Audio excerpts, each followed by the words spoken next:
অভিনেতা থেকে নেতা হতে চলেছেন দক্ষিণী সিনেমার মেগা স্টার থালাপতি বিজয়। অল্প সময়ের মাঝেই নিজের রাজনৈতিক দল গড়তে যাচ্ছেন, এমনটাই তার ঘনিষ্ঠ সহযোগীরা জানিয়েছেন। শুধু তাই নয়, এরই মধ্যে দলের সভাপতি নির্বাচিত হয়েছেন বিজয়। দ্রুতই জাতীয় নির্বাচন কমিশনের কাছে দলের নাম নথিভুক্ত করতে যাচ্ছেন।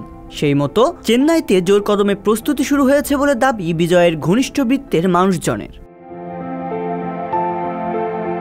মূলত দক্ষিণী সিনেমাতেই অভিনয় করেন বিজয়, তবে তামিলনাড়ুর বাইরে ভারত জুড়েই অসম্ভব জনপ্রিয় তিনি। এবার সিলভার স্ক্রিন থেকে রাজনীতির ময়দানে অবতীর্ণ হতে চলেছেন। জানা গেছে, নির্বাচন কমিশনের কাছে যাওয়ার আগে সম্প্রতি দলে পরিষদীয় বৈঠক হয়, সেখানে প্রায় 200 জন সদস্য উপস্থিত ছিলেন। বিজয় সভাপতি হয়েছেন, দলের সাধারণ সম্পাদক এবং কোষাধ্যক্ষ নিযুক্ত করা হয়েছে বলে খবর মিলছে। পাশাপাশি দলের কেন্দ্রীয় কার্যনির্বাহী কমিটিও গঠন করা হয়েছে। জানা গেছে, দলের কার্যনির্বাহী কমিটি বিজয়কে সভাপতি মনোনীত করেছে।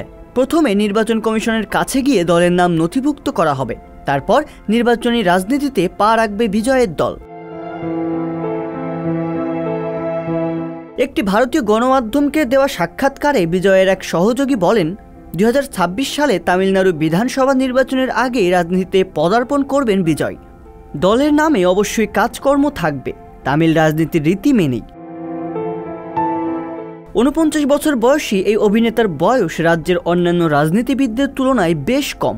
বিজয়ের রাজনীতিতে প্রবেশের সিদ্ধান্ত তার বাবা চলচ্চিত্র পরিচালক এস.এ. চন্দ্রশেখরের থেকেই প্রভাবিত, তবে তার রাজনীতিতে আসার ইচ্ছে দীর্ঘদিনের।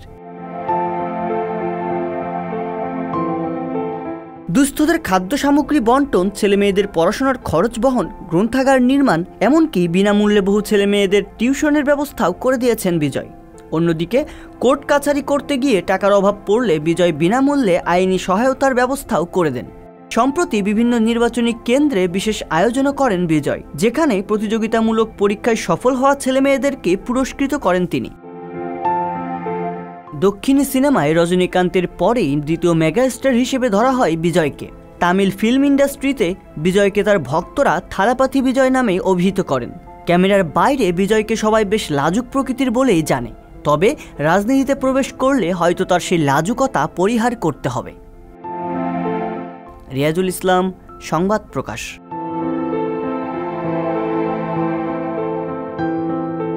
সংবাদ, ফিচার ও অনুষ্ঠানের জন্য ভিজিট করুন সংবাদ প্রকাশের ওয়েবসাইট এবং যুক্ত থাকুন ফেসবুক পেজ ও ইউটিউব চ্যানেলের সঙ্গে।